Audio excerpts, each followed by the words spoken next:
नमस्ते फ्रेंड्स। आज की नई कहानी मृत्यु की उत्पत्ति।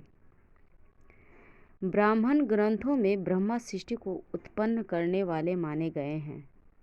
जब ब्रह्मा सृष्टि की रचना कर चुके थे, धीरे धीरे उसकी वृद्धि होने लगी, यहाँ तक कि सृष्टि के भार से पृथ्वी हिलने लगी।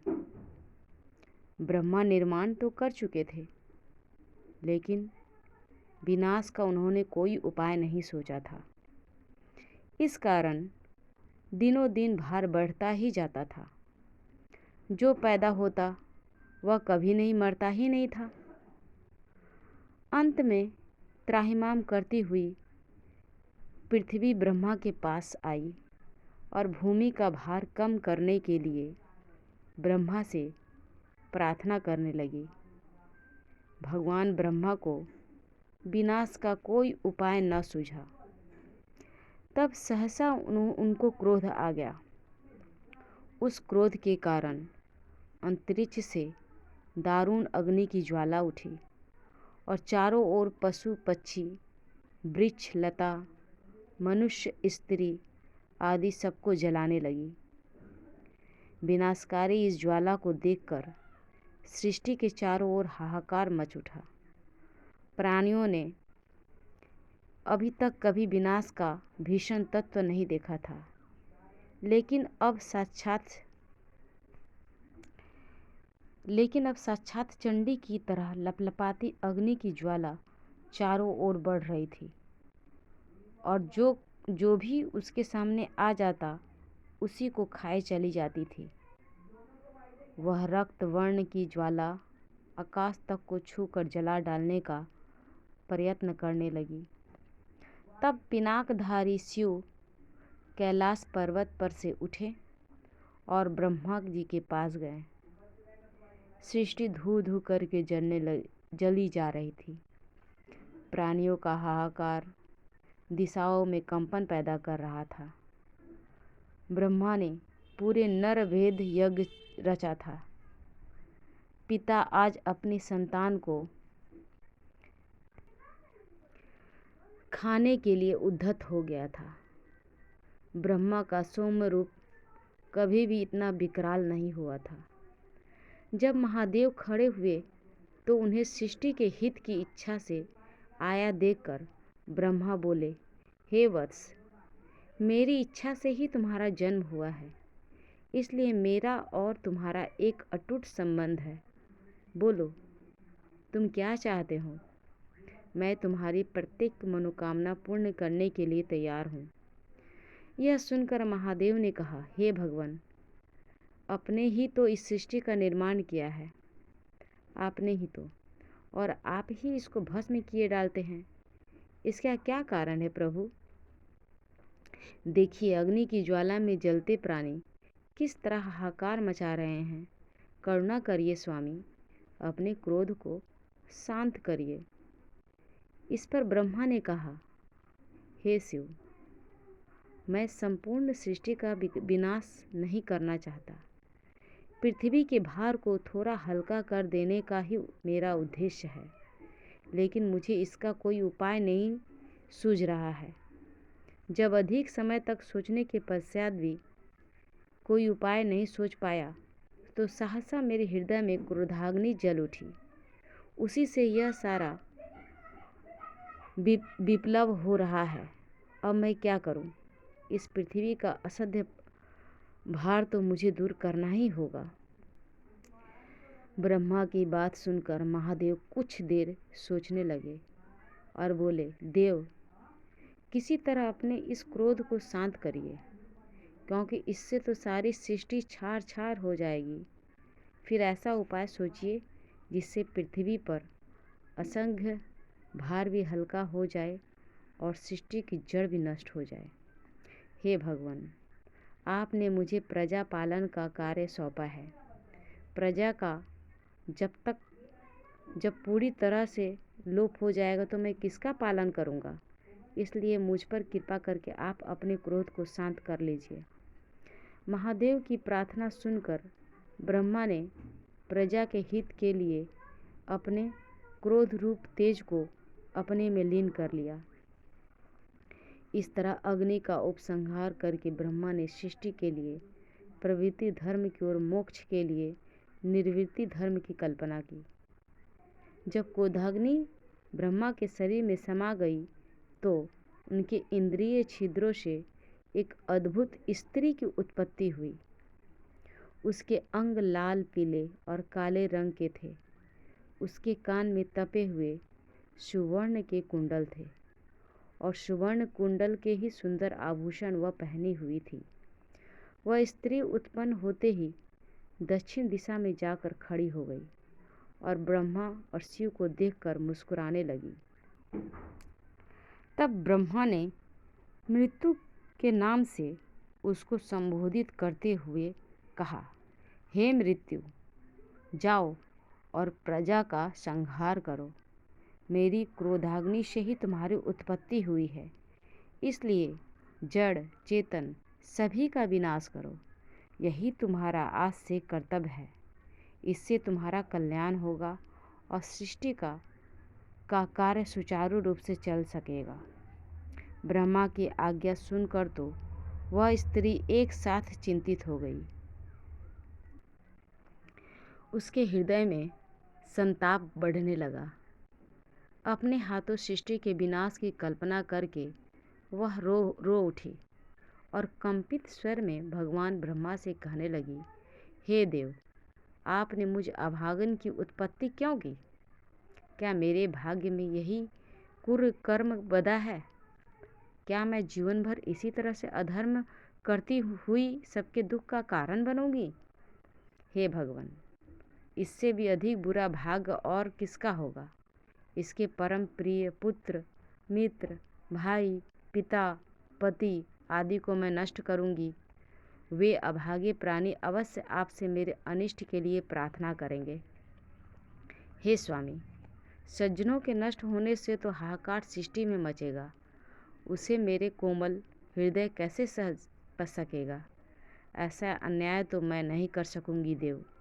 मैं तो धेनुका आश्रम में जाकर अत्यंत कठोर तपस्या के द्वारा अपनी आराधना करना चाहती हूँ। आप उसके लिए मुझे आज्ञा दें। हे भगवान, मैं स्त्री होकर आपसे प्रार्थना कर रही हूँ। कृपया इस अधर्म से मेरी रक्षा करिए और यह विनाश का क्रूर कार्य मुझे न सौंपिए।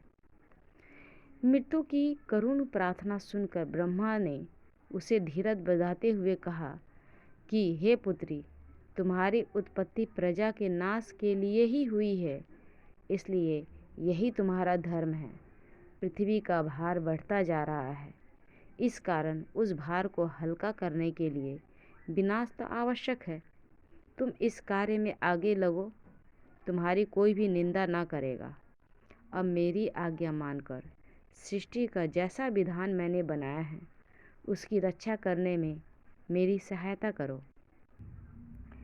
भगवान ब्राह्मण की आश्वासन भरी वाणी सुनकर मृत्यु भय से कांपती हुई वही खड़ी रही, लेकिन उसने ब्रह्मा की आज्ञा को न माना। लोक संसार के लिए वह कभी भी तैयार नहीं हुई। वहाँ से कठोर तप करने के लिए चली गई। ब्रह्मा का क्रोध शांत हुआ था, इसलिए सृष्टि का विनाश कार्य बंद हो गया। फिर से चारों ओर शांति छा गई। मृत्यु धेनुका आश्रम में पहुंचकर कठोर तपस्या करने लगी। 21 पद्म वर्ष तक वह एक पैर से खड़ी रही। फिर दूसरे 21 पद्म वर्ष तक दूसरे पैर से खड़ी रही। इसके बाद अयुत पद्म वर्ष तक मृगों के साथ विचरती रही। यह सब करने के बाद 1008 वर्ष तक वह निरंतर जल में खड़ी तपस्या करती रही तथा नंदा तीर्थ से उसकी तपस्या पूरी हो गई तो वह कौशिकी तीर्थ में पहुंच गई। वहां केवल वायु और जल के आधार पर रहकर तप करने लगी। इसके बाद वह पंचगंगा और बेतस तीर्थों में पहुंची। वहां अनेक प्रकार से अपनी देह को कष्ट देती हुई तप करने लगी। जब यह सब भी कर चुकी तो वह हिमालय पर्वत के शिखर पर पहुँची और उंगली पर अपने शरीर का भार रखकर निखर्व वर्षों तक तप करती रही। इसके बाद वह पुष्कर, गोकर्ण तीर्थ, नैमिष तीर्थ, मलय तीर्थ आदि स्थानों में रहकर तप करने लगी। मृत्यु को इस तरह कठोर तप में लीन देखकर ब्रह्मा प्रसन्न हो उठे। वे उस कन्या के पास आए और शांत स्वर में कहने लगे, हे पुत्री, तुम अनंत समय से यह कठोर तप किस लिए कर रही हो? मैं तुम्हारी तपस्या पर प्रसन्न हूँ। बतलाओ, इससे तुम्हारा क्या प्रयोजन है? मृत्यु ने हाथ जोड़कर कहा, हे भगवान, मैं अधर्म के भय से ही यह तप कर रही हूँ। आपने तो विनाश कार्य मुझे सौंपा था, उसे मैं नहीं कर सकूंगी स्वामी। इस समय अपना क्रोध शांत होने के कारण सारी प्रजा सुख से जीवन बिता रही है। किसी के सामने रुलाने वाली कोई बाधा नहीं है। अब बोलिए, मैं किस प्रकार प्रजा का विनाश करके सबकी निंदा पात्री बनूं? हे भगवान, मैं आपकी शरण में हूँ और यही वर मांगती हूँ कि आप मुझे विनाश कार्य सौंपकर अपयश के भागी न बनाएं। मृत्यु की इस तरह भय भरी पुकार सुनकर ब्रह्मा बोले, हे मृत्यु, धर्म और अधर्म का निर्णय तो तुम अपनी बुद्धि से कर रही हो। यह बिल्कुल निराधार है। प्रजा की उत्पत्ति और संहार सृष्टि का नियम है और मैं इसकी रचना की है।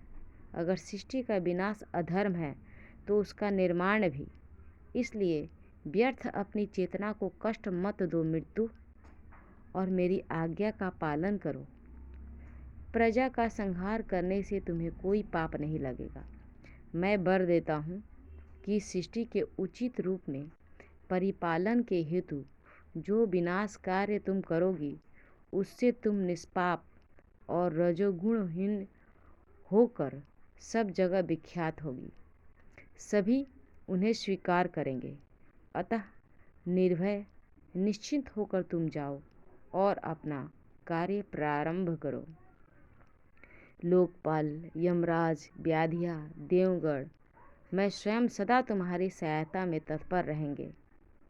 यह सुनकर मृत्यु विवश हो गई और फिर कुछ नहीं बोल सकी। स्वयं भगवान ब्रह्मा ने जब धर्म और अधर्म की व्याख्या की थी तो फिर शंका का प्रश्न ही नहीं उठता था। उसने सिर झुकाकर खिन्न स्वर्ण में कहा, हे भगवान, अगर अपने इस कार्य से भी किसी तरह पाप की भागनी नहीं बनती तो मुझे आपकी आज्ञा स्वीकार है। लेकिन मेरी एक प्रार्थना है कि लोभ, क्रोध, असूया, हिंसा, द्रोह, मोह, लज्जा और कठोर वाणी, ये भिन्न भिन्न इंद्रिया वृत्ति मनुष्य के शरीर को निरंतर क्षीण करती रहे। ब्रह्मा ने कहा, अवश्य ऐसा ही होगा मृत्यु। जाओ, आज से ही सृष्टि के नियम को अनंत काल तक लागू कर दो। यही तुम्हारा धर्म है। तुम इस कार्य को अधर्म समझकर किसी प्रकार की शंका मत करो, क्योंकि जिन धर्मात्माओं का तुम्हारे हाथों विनाश होगा वे तो मर कर भी सदा जीवित रहेंगे, और दुराचारी मनुष्यों के विनाश करने में भी तुम निमित्त मात्र होगी, क्योंकि उन पापियों के अधर्म ही उन्हें नष्ट करने का कारण बनेंगे। जाओ, अपने विशुद्ध अंतःकरण से समदर्शी होकर प्रजा का संहार करो। पुण्य हृदय में जो कार्य किया जाता है वह कभी पाप नहीं हो सकता, और तुम्हारे द्वारा तो मनुष्य का इस मृत्युक लोक से उद्धार होगा। क्या इस श्रेय को भोगना तुम्हें स्वीकार नहीं है? यह सुनकर मृत्यु ने ब्रह्मा जी के पैर छुए और उसी क्षण से सृष्टि संहार के कार्य में लग गई। पूर्वात्य दृष्टिकोण तो इस तरह मृत्यु को सृष्टि निर्माता भगवान ब्रह्मा की पुत्री मानता है, लेकिन पश्चात दृष्टिकोण इसे शैतान की पुत्री कहकर ही स्वीकार करता है। यह बहुत बड़ा मतभेद है। एक जगह तो मृत्यु का निर्विकार रूप से स्वीकृति है और दूसरी जगह इसे पाप की ओर प्रवृत्ति वाली शक्तियों के परिवार में गिना जाता है। कुछ भी हो, यह सब प्राचीन कवियों और दार्शनिकों की कल्पनाएं हैं। अनेक प्रकार के रूप हैं। उन मेधावी ऋषियों के सृष्टि के रहस्य को खोलने का प्रयत्न है। इनमें जहाँ तक मिले हम अपने जीवन के लिए स्फूर्ति ही लेनी चाहिए। धन्यवाद। कहानी आपको कैसी लगी कमेंट्स करें। चैनल को लाइक सब्सक्राइब शेयर अवश्य करें। धन्यवाद। मैं चंदा श्रीवास्तव फिर मिलूँगी एक नई कहानी के साथ।